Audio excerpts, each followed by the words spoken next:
Shri Sibi Rosebell John, ഇവിടെ ഷാനി പറഞ്ഞൊരു കാര്യമുണ്ട്. MLA എന്ന നിലയിൽ ഒരു സ്ത്രീക്ക് സമീപിക്കേണ്ട സാഹചര്യം ഉണ്ടായാൽ ഒരു MLAയോട് എന്തെങ്കിലും നിവേദനമോ അല്ലെങ്കിൽ എന്തെങ്കിലും ഒരു കാര്യമോ നൽകാൻ സുരക്ഷിതമായി പോകാനാകില്ല. കാരണം അത്രയേറെ അധമ മനസ്സാണ്. ഒരു ട്രാൻസ്ജെൻഡറിനോട് പറയുകയാണ് ബാംഗ്ലൂരിൽ പോകാം, അവിടെ പോയി നിന്നെ റേപ്പ് ചെയ്യണം. അതാണ്, നോക്കൂ എന്ത് പെർവേർട്ട് സ്വഭാവങ്ങളാണ് കാണിക്കുന്നത്. അധമമാണ് തൻ്റെ അവരില്ലെങ്കിൽ ഇപ്പോൾ ഷാനിബ് സൂചിപ്പിച്ചതുപോലെ സൈക്കോപാത്താണെന്ന് പറഞ്ഞു. അദ്ദേഹം ഇപ്പോഴും MLA ആയി തുടരുകയാണ്. ആരാണ് പ്രൊട്ടക്ഷൻ ഒരുക്കുന്നത്? ആരാണ് ഈ രാഹുൽ മാങ്കൂട്ടത്തിന് പ്രൊട്ടക്ഷൻ ഒരുക്കുന്നത്? സിമി റോസ്ബെൽ ജോൺ. ഈ VD സതീശൻ എന്ന വ്യാജ പിതാവില്ലേ, ഈ കുട്ടിയുടെ പിതൃത്വം ഇപ്പം ഏറ്റെടുത്തിരിക്കുകയാണല്ലോ. ഇദ്ദേഹം എന്തുകൊണ്ട് ഇദ്ദേഹത്തിൻ്റെ മകൾക്ക് ഒരു ഇതുപോലെ ഒരു പ്രശ്നമുണ്ടായാൽ എന്ത് പരാതിയാണ് ഈ 3 വർഷം കഴിഞ്ഞിട്ടാണ് പരാതിക്ക് ഇദ്ദേഹം വന്ന് മീഡിയാസിനോട് ഞാൻ പ്രശ്നം പരിഹരിച്ചു, രാജിവെച്ചു.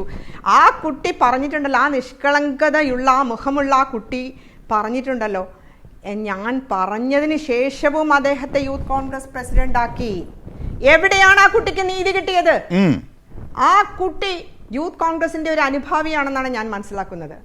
ആ കുട്ടിക്ക് അതിന്റെ പദവികൾ പോലും നിഷേധിക്കപ്പെട്ടു എന്നാണ് ഞാൻ മനസ്സിലാക്കിയത് ഈ പരാതി പറഞ്ഞതിന്റെ പേരിൽ. ആ കുട്ടിയുടെ ഒരു യൂത്ത് കോൺഗ്രസിന്റെ അനുഭവമുള്ള ഒരു വ്യക്തിയുടെ ജീവിത കഥയാണിത്. അതിന് നിവർത്തിയുണ്ടെങ്കിൽ ഈ 3 വർഷങ്ങൾക്ക് ശേഷം അത് മീഡിയാസിന്റെ മുമ്പിൽ വരില്ലായിരുന്നു.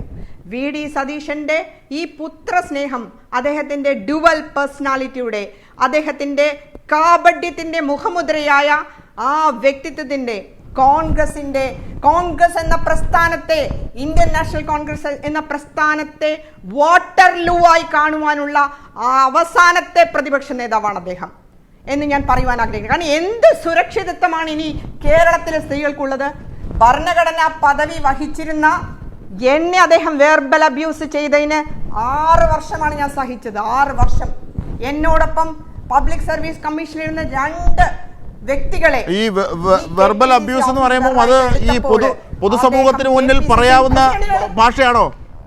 പൊതുസമൂഹത്തിന് മുമ്പിൽ പറയാവുന്ന രീതിയിലുള്ള പ്രതികരണങ്ങളായിരുന്നു? അതൊന്നും പറയാൻ വേണ്ടി ഈ 2 പേര്, ഒരു മിനിറ്റ് ഞാൻ പറയട്ടെ, ഞാൻ പറയാം. 2 പേര് എൻ്റെ കൂടെ ഉണ്ടായിരുന്ന ഹരീന്ദ്രനാഥൻ, അതുപോലെ ബേബി സൺ, ഇവരൊക്കെ ഭാരവാഹികളായപ്പോൾ ഇദ്ദേഹം KPCC പ്രസിഡന്റ് ശ്രീ സുധാകരേട്ടനോട് ചോദിക്കാം. അദ്ദേഹം എന്നോട് ഫോൺ ചെയ്ത് പറഞ്ഞതാണ്, അവൻ്റെ ജില്ലയാണ്, അവൻ അവിടുത്തെ പ്രതിപക്ഷ നേതാവാണ്, എന്നോട് ക്ഷമിക്കണം മകളെ എന്നാണ് പറഞ്ഞത്. നിന്റെ മെറിറ്റ് തഴയപ്പെടുന്നതിൽ എനിക്ക് വേദനയുണ്ട് എന്നാണ് പറഞ്ഞത്. അദ്ദേഹം അത് നിഷേധിക്കട്ടെ. ഈ സാമ്പത്തിക തട്ടിപ്പ് കേസിൽ പോലീസ് അറസ്റ്റ് ചെയ്ത സ്ത്രീയെ സംസ്ഥാന നേതൃത്വത്തിലേക്ക് കൊണ്ടുവരുവാൻ വെറും ജില്ലയിലുണ്ടായിരുന്ന ഒരു വനിതയെ കൊണ്ടുവരാൻ അത് അദ്ദേഹത്തിന്റെ ഓരോ പ്രവർത്തികളിലും അത് തന്നെയാണ് ഞാൻ ഉദ്ദേശിച്ചത്. അത് തന്നെയാണ്. ഉമ്മ തോമസിനെതിരെ വോട്ട് ചെയ്തു ഇല്ലേ? ആ സ്ക്രീൻഷോട്ട് ദല്ലാൽ നന്ദകുമാർ വെല്ലുവിളിച്ചു, LDFന് വോട്ട് ചെയ്തു. ഗുരുതരമായ കുറ്റമല്ലേ? ഒരു പ്രസ്ഥാനത്തിൽ നിന്നുകൊണ്ട് മറ്റൊരു പ്രസ്ഥാനത്തിലെ സ്ഥാനാർത്ഥിക്ക് വോട്ട് ചെയ്തതിന്റെ സ്ക്രീൻഷോട്ട് കൊടുത്തിട്ട് അത് വെല്ലുവിളിച്ചില്ലേ കേരളത്തിലെ മാധ്യമങ്ങളിൽ?